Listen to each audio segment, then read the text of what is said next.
saya memiliki harapan yang sangat tinggi. InsyaAllah Indonesia, sepanjang apapun kegelapan, kezaliman, sepanjang apapun kehilangan keadilan, InsyaAllah akan datang satu saat terbitnya matahari adil. Dan InsyaAllah Indonesia akan menjadi negara Al-Quran. Saya bisa meyakinkan gitu karena saya telah merasakan bagaimana di Turki.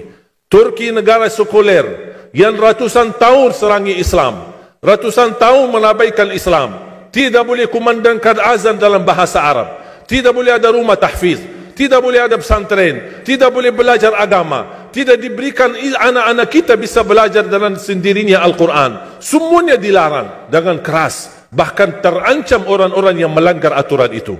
Allah Subhanahu wa taala melahirkan seorang presiden yang bisa membaca Al-Quran. Coba buka di YouTube bacaan Erdogan bagaimana. Itu dilahirkan dari negara sekuler. Saya bisa meyakinkan InsyaAllah 1 juta menghafal Al-Quran. Dan bapa ibu mudah-mudahan masih punya umur akan mendengar pengumuman besar. Imam besar salat Idul Fitri dan Idul Adha sekaligus khatib adalah Presiden Republik Indonesia menghafal Al-Quran. Itu yang saya yakini. Dan saya tidak pernah merasa lelah. Dan saya selalu berkata sama istri, kalau saya mati itu pun karena saya bersama Al-Quran. Wallahi jamaah sekalian, yang bersama Al-Quran tidak akan merugi. Berkah rizkinya, berkah umurnya, terjamin kebahagiaan. Allah Subhanahu wa taala hanya minta satu, berkenan bersama Al-Quran di dunia. Apa yang kita dapat? Apa yang akan dibalas? Akan Al-Quran temani kita di dunia, akan temani kita saat sakratul maut, akan temani kita di kuburan membela kita, akan menemani kita saat kita dibangkit oleh Allah, akan menemani kita saat hisab, akan menemani kita saat berjalan di atas sirat yang sangat tipis dan panjang, bahkan tajam jalanannya. Begitu sampai ke surga, apakah Al-Quran melepas? Tidak akan melepas. Al-Quran masih berkenan, padahal kita hanya cuma sekali berteman sama Al-Quran di dunia. Dia begitu luar biasa panjangnya bertemanan sama kita sampai ke surga. Bahkan akan temani kita masuk surga. Sebagaimana bersabda Rasulullah SAW, yuqalu liqari'il Quran, ahlul Quran di dunia yang kesibukannya baca, kesibukannya hafal, tidak membuangkan waktu sia-sia, selalu bersama Al-Quran. Allah suruh dia, bacalah dalam surgamu, naik derajatmu. Baca, naik lagi, tambah lagi baca, naik lagi. Sampai di posisi mana pun anda berhenti baca, disitulah posisimu di dalam surga. Bagaimana kata Siti Aisyah di riwayat Imam Muslim, jumlah tingkatan dalam surga Allah sesuai jumlah ayat Al-Quran. Oleh karena itu tidak ada yang lebih tinggi di dalam surga Allah daripada Ahlul Quran. Cukuplah bahagia Ahlul Quran ketika di hari kiamat dipanggil. Semua manusia dibangkitkan oleh Allah.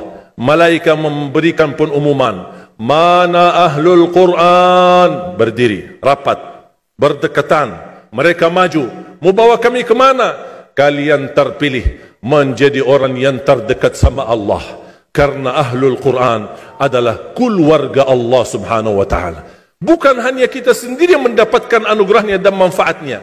Semua keluarga kita, termasuk orang tua kita dan orang yang ada di sekitar kita. Makanya jemaah sekalian, kalau anda gagal penghafal Al-Quran, anakmu pun gagal penghafal Al-Quran, jangan sisakan walaupun saham menjadi saksi baik di hadapan Allah. Ya Allah, saya belum hafal, anakku gagal penghafal Quran, tapi insya Allah hartaku, usahaku, pikiranku, tenagaku bisa terus memperjuangkan Al-Quran. Apa saja, ya Allah, insya Allah menjadi saksi baik.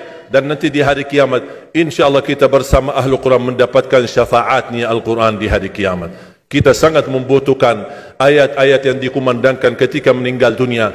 Insya Allah setiap satu huruf akan disalurkan 10 kebaikan. Mudah-mudahan semua yang hadir diberikan kemuliaan dan keanugerah dari Allah menjadi Ahlul Quran, penghafal Al-Quran, penghayati Al-Quran, para pencinta Al-Quran, berakhlak-akhlakul Quran. Ya Allah, aku mohon atas izinmu ya Allah, kami bersama-sama bertemu di masjid ini. Berilah kepada kami kemuliaan bersama-sama bersama Ahlul Quran di dalam surgamu ya Allah, ya Dzal Jalal wal Ikram, ya Arhamar Rahimin, ya Arhamar Rahimin. Anugerahlah kepada kami anak dan keturunan penghafal Al-Quran, anak dan cucu penghafal Al-Quran, yang mampu menjaga nama baik keluarga kami, yang mampu membanggakan kami di hadapan-Mu hari kiamat, yang mampu menghadiahkan mahkota untuk kedua orang tua kami. Birahmatika ya Arhamar Rahimin. Ya Allah, maafkan kalau kami tidak berhasil menjadi penghafal Al-Quran. Tapi ya Allah, kami kurbankan nyawa kami, harta kami, usia kami, tenaga kami, pemikiran kami, ilmu kami untuk Al-Quran, agar Indonesia ke depan menjadi negara Al-Quran, agar Indonesia menjadi contoh terbaik untuk mata dunia, agar bisa kita melahirkan. Karena saya meyakinkan ya Allah, dan kami semua meyakinkan, terjamin masa depan Indonesia baldatun tayyibatun wa rabbun ghafur kalau selalu bersama Al-Quran. اغفر لنا ولوالدينا ولجميع المسلمين والمسلمات والمؤمنين والمؤمنات الأحياء منهم والأموات. ربنا آتنا في الدنيا حسنة وفي الآخرة حسنة وقنا عذاب النار. وصلى الله على سيدنا ونبينا محمد وعلى آله وصحبه وبارك وسلم والحمد لله رب العالمين.